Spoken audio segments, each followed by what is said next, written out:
এই মামলাটা করছে, এই মামলার এই গাছা থানার মামলার যিনি বাদী, উনি তো আমাকে চিনেন না, উনি আমার নামও জানার কথা না, অথচ এইখানে আমার নাম, আমার পিতার নাম সহকারে এই মামলায় দেওয়া হয়েছে।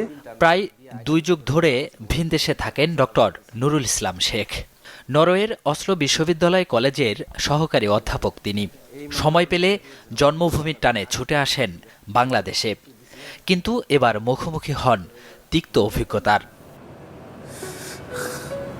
এইটাই যদি দেশের কাছে আমাদের পাওয়ার থাকে, তাহলে অথচ দেখেন দেশকে ভালোবাসে এই দেশে আমি ফ্যামিলি নিয়ে এসে বসে, অথচ আমার বাচ্চা কাচ্চাগুলো নরওয়ের নাগরিক। আমি চাই যে এই দেশের জন্য আমরা কিছু করি, দেশকে কিছু দেই, কিন্তু পারলাম কোথায়? বারবারই করে নিষ্কার হই।